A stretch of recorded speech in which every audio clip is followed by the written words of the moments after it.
Thank you, Margaret. Can I just start by thanking Joe and his team for the invitation, to speak here today. I just consider it a great privilege to be asked, and just want to say thanks. And also, if I may, to thank Katrina at the Station House, who sent us on our way this morning with a good hearty breakfast and following great hospitality. So thank you very much. So I think we all agree that we need public services which are cost effective. Every cent of public expenditure must be seen to deliver value to the hard-pressed taxpayers who ultimately fund the public service. Public services must be accountable to a level never seen before. This is essential if we are to begin to rebuild trust in government. Public services must be innovative if we are to find solutions to the myriad of challenges facing the state.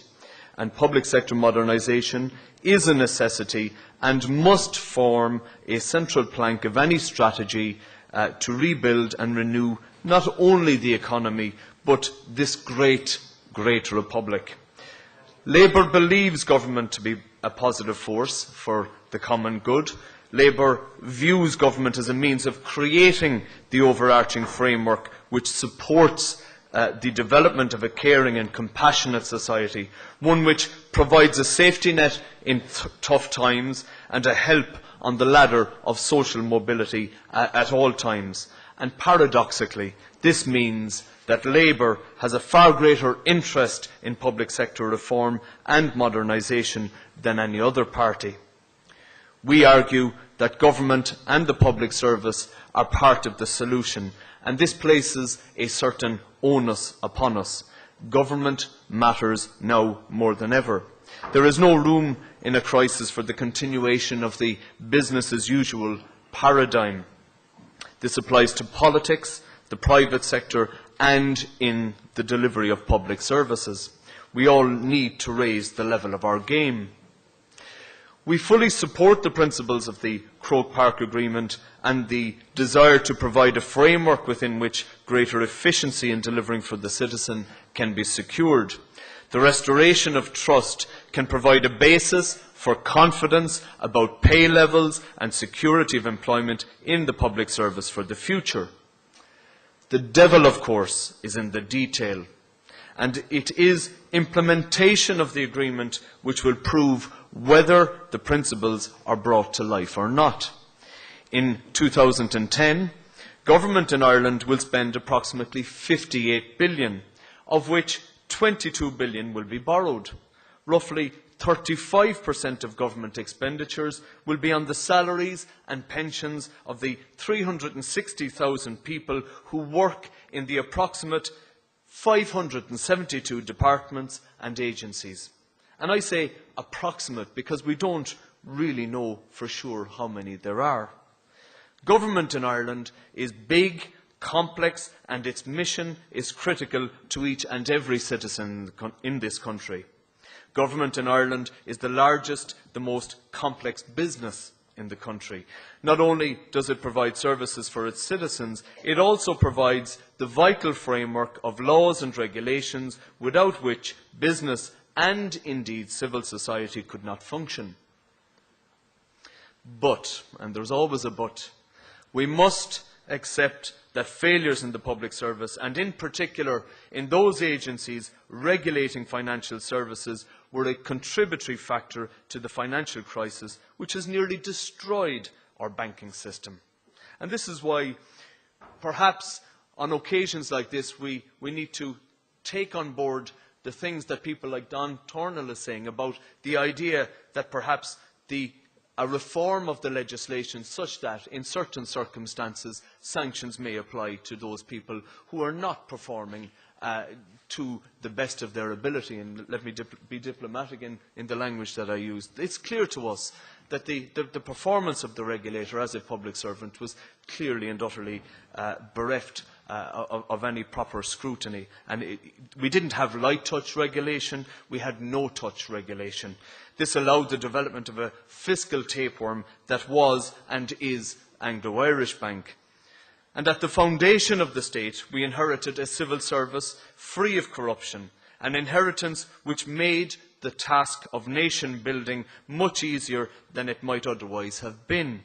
The quality and commitment of Ireland's civil service also played a vital role in laying the foundation of Ireland's economic transformation.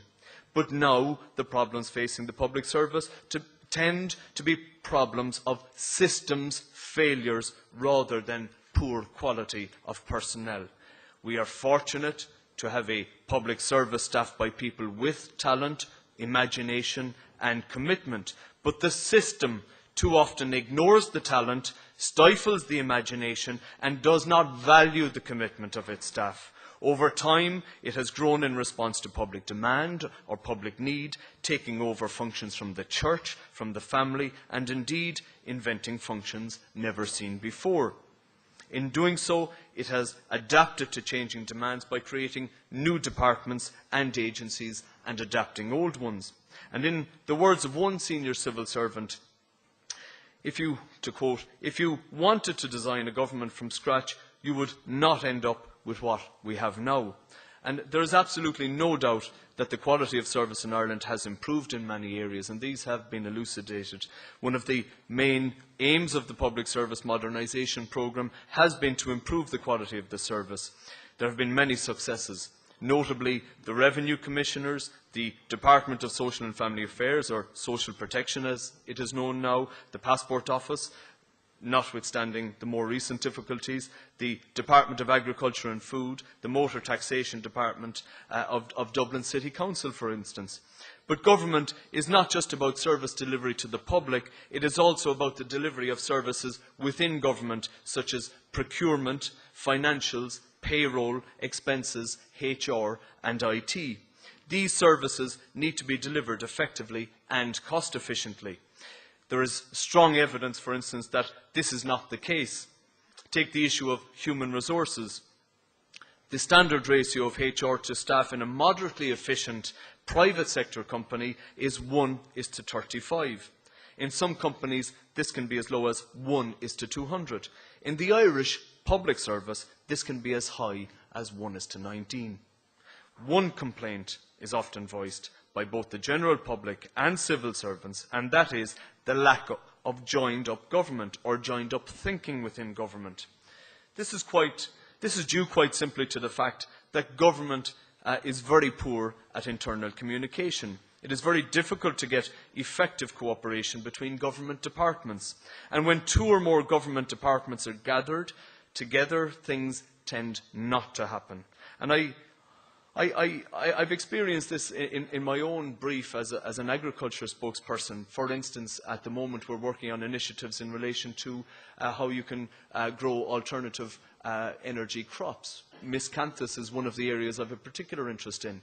And at the moment, trying to build linkages between the Department of Energy and the Department of Agriculture, it would appear to me that there is no sense that the two are actually working off the same hymn sheet on this one, where you have a specific Minister for Energy, you have a specific Minister for Agriculture, but it's a case of never the twain shall meet. And I think if you had that greater cross-pollination between departments, I think you could work on a lot more initiatives and deliver better outcomes.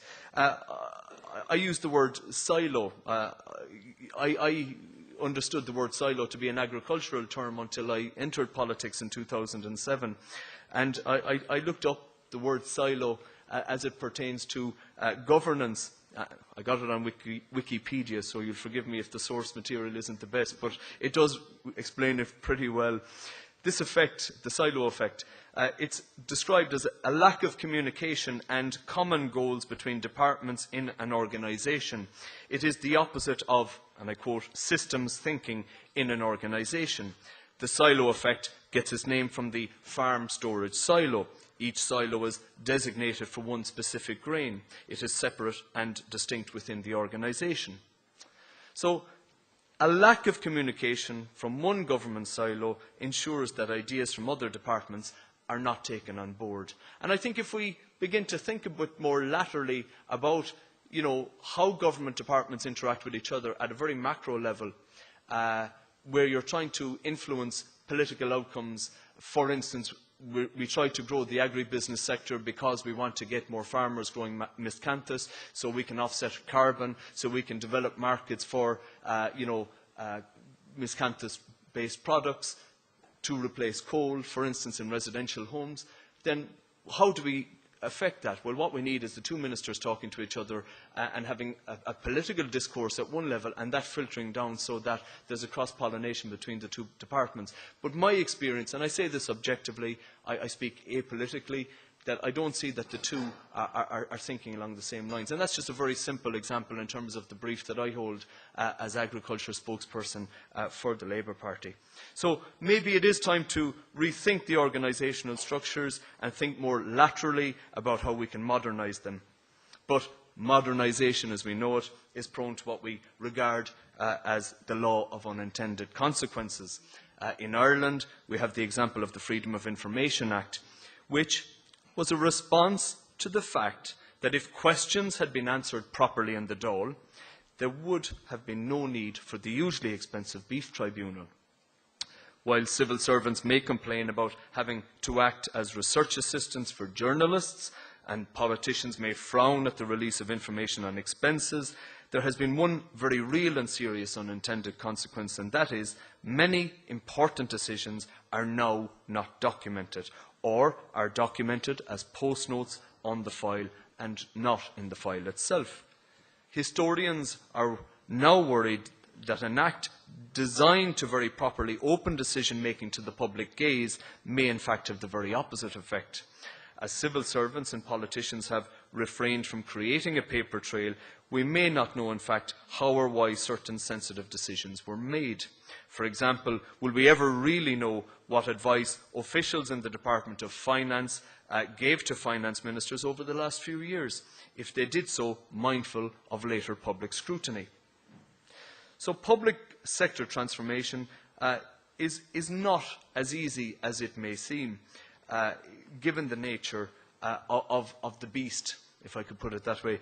The popular view is that the Taoiseach is rather like a Jean-Luc Picard on board the Starship Enterprise. You know, all he has to say to Brian Lenihan is to engage, and all of a sudden the whole of government swiftly turns, or speeds in the right direction. The way I look at it is I think it's more like a Battlestar Galactica, excuse me, if you remember that TV series. Departments and agencies are like a fleet of battered ships, ranging from the most modern to the most decrepit, moving at vastly different speeds, but hopefully in the same direction.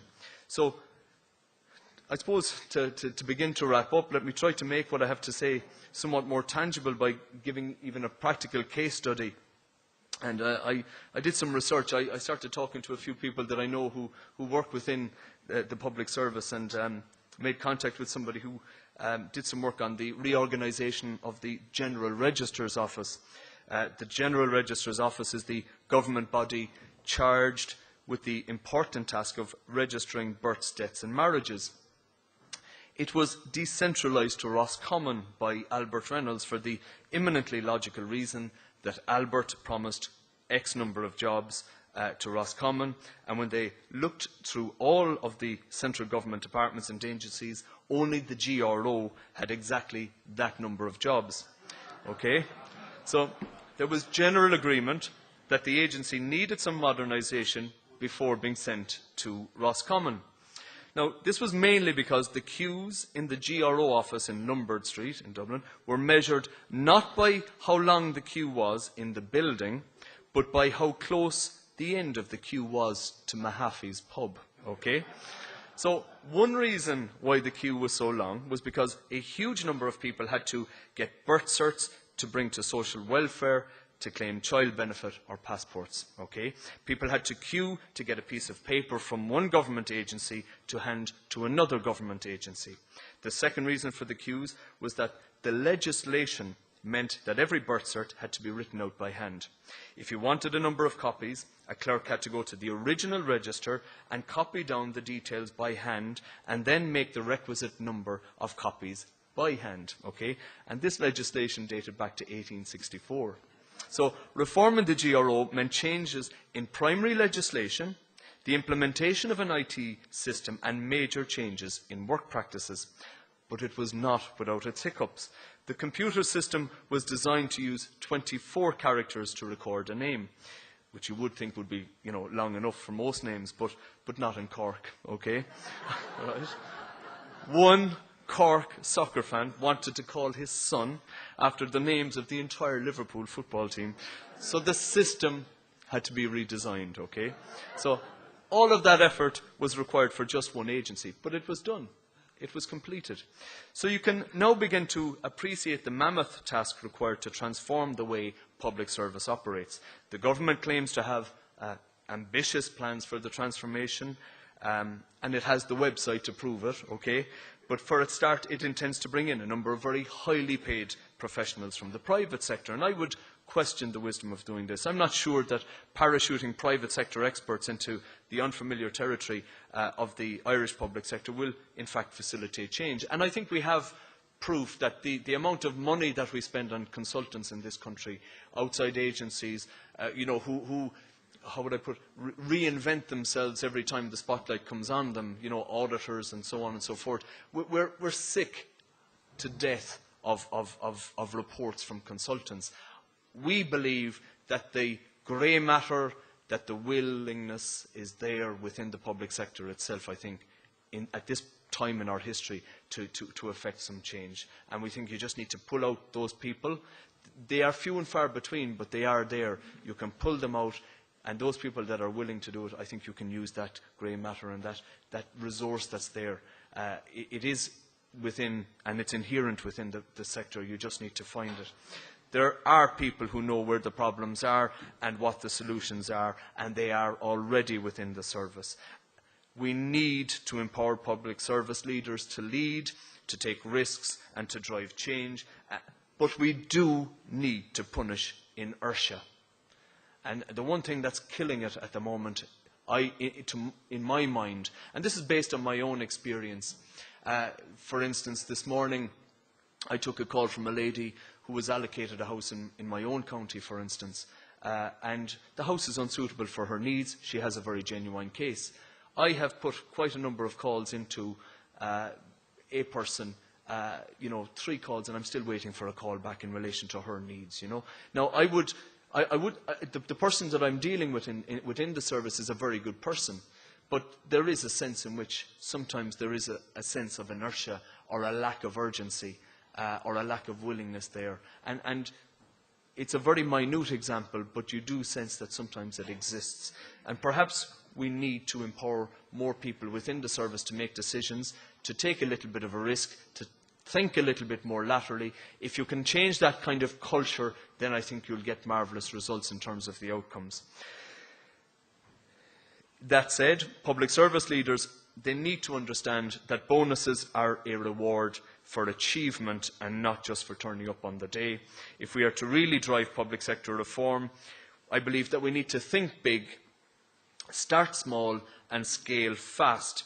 And by thinking big, we need to have a vision for the public service that inspires people in the service and commands the respect of people outside it. Ireland should aim to have a world-class public service, and that the Irish people know when they hand over their taxes, they are getting the value for money. And I don't see any reason why people like Blair and Don Tornell couldn't work together, because I think between that grey matter that you have, you've got the mix of, okay, 2 different cultures, perhaps 2 different types of thinking, but the culture just needs to be changed. And I think you have there, even within this room, the expertise perhaps to bring people together to formulate an overarching view of where we want to go and what we want to achieve. We need to start small. The nature and the range of public services is so great that we cannot reform everything at once. We need to pick a number of areas and start reform projects. Those that are working, we scale them quickly. Those that aren't, we kill them quickly. Okay? One of the biggest problems in public sector reform is that people try to save dumb ideas because they think they've spent too much on them to let them die. And PPARS was a classical example of that. Okay? We need to scale it fast. The projects that are working, put the resources into them and grow them quickly throughout the whole sector. Public sector reform it's like a Munster hurling final, okay? And we know, I was there last Saturday, okay? You have to take your points. If you don't take your points, you can't wait for the big goal. You have to take your points, okay? That's the most important thing. So you make incremental changes. There's too much ad hocery still within the service, and there's too much ad hocery in how we develop the career paths of civil servants. I would be all for the idea, for instance, that where you have X number of graduates coming out of colleges every year, I don't see any reason why, for instance, you couldn't take 1,000 graduates and give them a 1-year graduate training programme or 2-year graduate training programme, depending on their discipline, and start inculcating them into the public sector. And start inculcating the idea within graduates that, you know, a career in the public sector once more is a good place to be, subject, of course, and on the proviso that we would have the transformation that is needed. I think in the last 10 years, and people of my generation, we didn't see it as a very desirable way to go because you could make a lot more money in the private sector. But I think into the future, if we have a transformed public sector and if we create placements for graduates, you know, 1,000, 2,000 per year, I don't see why you couldn't create that coterie of highly educated and committed group of public servants again, and you know, those people will rise up the ranks hopefully in time, and some of them will get out, some of them will stay in. But it's an idea of creating graduate training programs at a time when graduates need to be placed, okay? So just in conclusion, you know, in regard to the Croke Park Agreement and in regard to a transformation programme, we must all acknowledge that asking people to change when you have cut their salaries, cut their funding for their departments and agencies, and sent out your spin doctors to paint workers in the public service in a derogatory light, it is a big ask. So morale is quite low at the moment, and that's something that needs to be tackled as well. If we want change in the public sector, we must start with political change, not just a new government, but a new way of doing politics. And the real hope we have for change is that public servants do not like waste, they do want to do a good job and have ideas on how things can be improved. And we as politicians need to facilitate that, and we need to move away from the business as usual paradigm. I think we as politicians need to think more laterally. We need to incorporate the thinking of people like Don Tornell into our thinking, so as we can think more laterally about how we can deliver it, and I think it's forums such as this facilitate that process. So thank you very much. Go to